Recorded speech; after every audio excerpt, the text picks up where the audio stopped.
Greetings, beloveds. So I was thinking about this is Dana from SafeSpaceSpiritualCoaching.com, and I was thinking about my next video, and I've been giving it a lot of thought. And of course, there's so much to talk about, and sometimes so little time, right? No, there's actually, well, time is an illusion. As some of you know, maybe most of you know, time is definitely an illusion. I think one of the greatest teachers that told us that was Eckhart Tolle in the book, The Power of Now, an amazing book written about 20 years ago. And when I first read the book, it was just released. I was in Seattle. I had just left the corporate world and didn't know what I was going to do. I was pretty confused and kind of lost. And his book made a lot of sense. It made a lot of sense. Of course, I read it 3 times, and I've read hundreds of books since then. And now I don't read so much, as some people do, which is a good thing, depending on your preference and what you want to do, is to read book after book after book. Now I'm just reading the books that I like the most repetitively, and I say repetitively. One of my favorites, I've read 11 times, working on 12, and it's really helped me a lot. Helped me to understand what we call deity, creator, God, whatever you want to call it, an inner being, the vortex. It helped me to understand it in a completely different way because I realized that I adopted a lot of religious beliefs from the church, even though they most likely had good intentions, or maybe they didn't. It worked because a lot of us have really lousy self-esteem and self-worth and hardly any self-love. That's kind of where I was. Now I'm really learning to love myself, and it's a beautiful thing. So it's the most beautiful thing that you can actually ever do is to learn to love yourself. And it is a little bit of a dedication and commitment. I don't like to call things a job or work, but I would say more of a dedication and a commitment to yourself. But it's the most important thing in your life that you will ever do is to learn to love yourself. And it's funny, in this country, we have so much of everything. We have, I think, sometimes maybe we have a little too much. Um, I was just watching a couple of cats that were walking around by my car. They're watching me do this video. I'm at the Buddhist temple here, which, as you can see in the background, really beautiful. So we have such enormous wealth and abundance in this country that it can be distracting. Really, it can be a distraction if we're not really conscious enough or aware enough.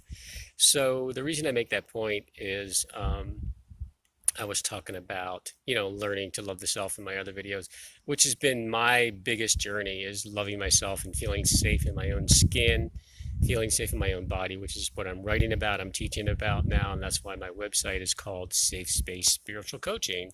We teach what we need to learn, right? And the great thing is when we start to teach it, we actually learn it. And when we don't teach it, we don't really learn it until we actually teach it.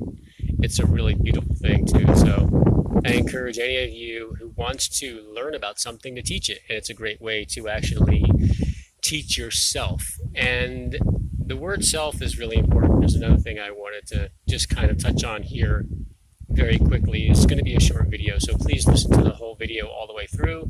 Please subscribe to my channel. Please click on the like button. I would appreciate that. I'm just beginning my YouTubes and very excited to have people learn from what I have learned in my life. My greatest teaching is my life story. One of my best buddies and friends and mentors and teachers, Emory College grad, Maurice Lamar Fleming, and just finished his master's degree for a licensed social worker. He's helped me with a lot of things. So onward with this video. So really, the reason I was saying that the abundance and wealth we have can be a distraction, because I think that if we're constantly focused, really, a lot of us are constantly focused on everything that's outside of ourselves, which is, the accumulation of things. Of course, money is number one. Friendships is beautiful. Family, that's all beautiful. And we need our family and friends. We all do. We're social creatures. We're not meant to be alone. And all the other material things of the world can be a distraction for us because we forget about who we really are. And that's the most important thing that I really want to talk about in this video is just being who we are and learning to accept that, love it, honor it. I was with one of my clients the other day, and she's awesome. I call her a creative genius, and I want to compliment her. She definitely is, and we've been working together for a couple, 2 or 3 months now. I've been, doing some mentoring with her and working with her with the vortex healing energies, and of course, I give all credit um, uh, for any trademarks or anything to vortex healing and the energy coming from the divine being, not myself. I'm just a channel for it. I'm a conduit, so it comes through me. The energy comes through me, and then I just pass it on. So it's like, donating money. You donate money to someone, and you're passing it on. Well, if you transfer energy, you're passing on. It's the same thing. It's all energy anyway. You break it down. Everything is energy. We know that. You've probably heard that before, and you'll hear it again. Everything is energy. Until you really get it, then it's such a paradox, because the world we live in is beautiful. Right now, I'm looking at all these trees and all these beautiful plants and the temple and the sky, and it's all beautiful. My beautiful car. Yet the building blocks of it is electrons and atoms. And again, that comes down to just being energy. It's not really solid atom. And of course, Einstein proved that. Um, so it's energy in motion, emotion in motion. So when I was talking with my client the other day, and I was encouraging her to be selfish. And I use the word selfish kind of carefully here because if you think about it in the traditional way, selfishness is like it's being almost like narcissistic. You're self-serving. Well, this is not a narcissistic self-serving way of being. This is a way of being that teaches you how to really, like Shakespeare said, to thy own self be true. Honor yourself.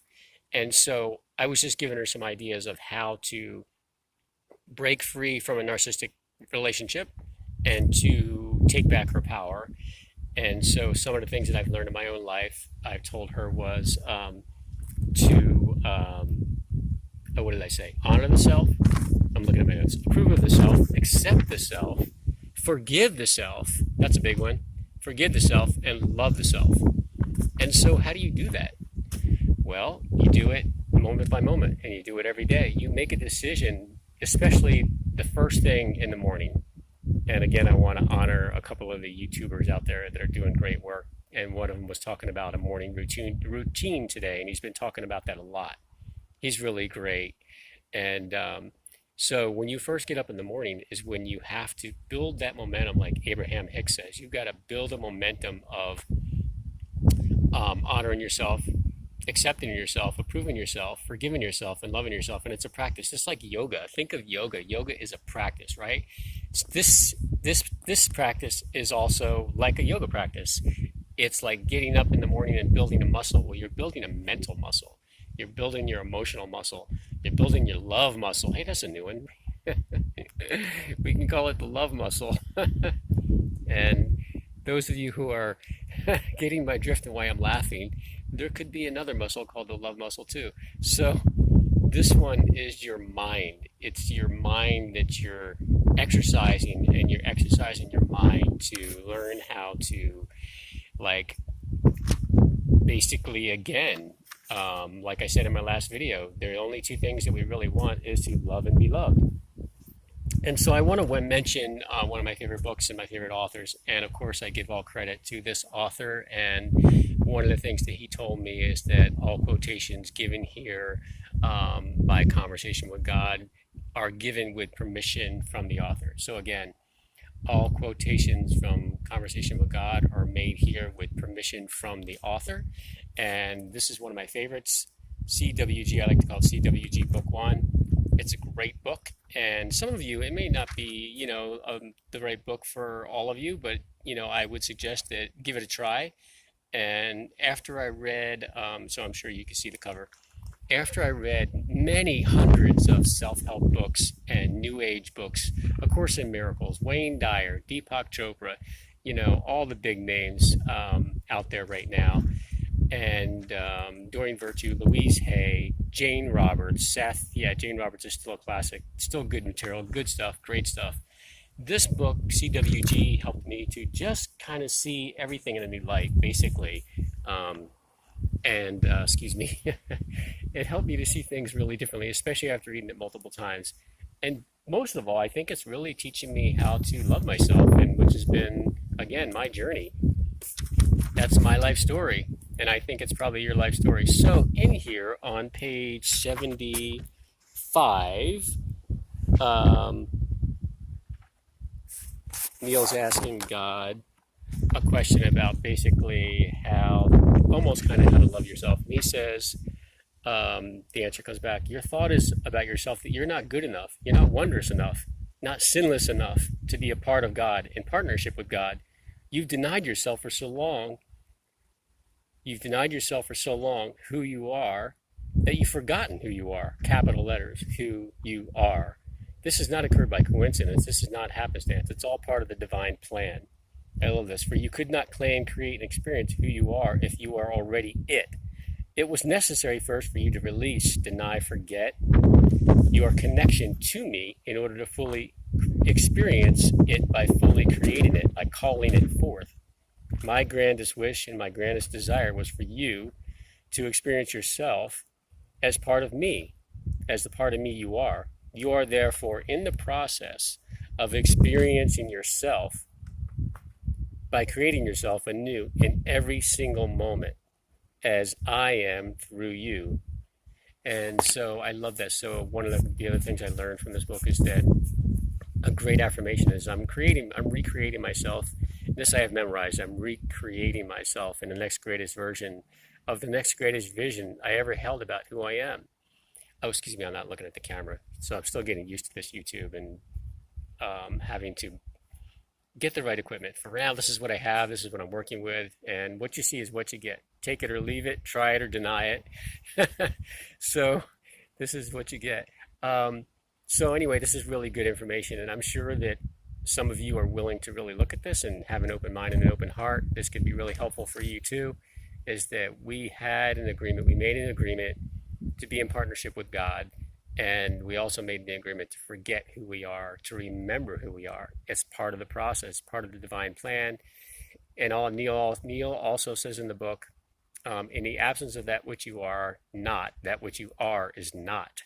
Let me repeat that. In the absence of that which you are not, that which you are is not. That means in the absence of cold, hot is not. In the absence of hot, cold is not, because you have to have both. You have to have the contrast, like Abraham says. You have to have the contrast in order to know who you really are, to know love. Love had to know the opposite of love to realize what love really is, and to realize something is making it real. So, bless you. Somebody just sneezed really loud. So I'm going to finish up this video really quick, but please just hang in here for another couple minutes. I want to just finish this and share with you another couple quotes. So he says, do you want your life to truly take off? This is really good. And I'm turning from page 75 to page 76. And it says, change your idea about it, about you. Think, speak, and act as the God you are. Of course, this will separate you from most of your fellow men. They will call you crazy. They will say you blaspheme. They will eventually have enough of you, and they will attempt to crucify you. When I read that, I was terrified, trust me. Now I think I'm a little bit more at peace. It's not a literal crucifixion. It's probably more a metaphor of a crucifixion. So thank God we're not in the times of Jesus Christ anymore, right? So don't let that concern you. It's more of a metaphor. They eventually will have enough of you. They will attempt to crucify you. They will do this not because they think you are living in a world of your own illusions. Most men are gracious enough to allow you your private entertainments, but because sooner or later, others will become attracted to your truth for the promises it holds for them. So that's just a little bit from this book. This is so profound. That's one of the things I love about this. So I know that there's probably thousands or millions of you out there that are going through some real identity crisis, not knowing who you are, not knowing your purpose on the planet, and not knowing why you're here, or even thinking that you have a reason to be here. Well, you all do. You're all important. We're all part of the divine plan. We're all interconnected, interrelated, and interdependent. So let me say that again. We're all interdependent, interrelated, and interconnected. So it actually should be said, we're all interconnected, interdependent, and interrelated. It's like the insect kingdom, or the bird kingdom, or the crystal kingdom, or the plant kingdom. They are also all interconnected, interrelated, and interdependent. Just like the trees in the Amazon rainforest that are being burned right now is a part of our ecosystem. It's extremely important. It's actually vital because the Amazon rainforest is like the lungs of the planet. So that's all I'm going to say for right now. This video went over a little bit further than I wanted, but I did make some good points, and I hope that some of you, well, whoever's watching this video, that you will definitely watch this more than one time. Share it with your friends and family. Please pass it on. Please click the like channel and subscribe to my channel. Thank you very much. Help me to build my channel. I appreciate all of you very much. We are definitely all one. Namaste. Amen.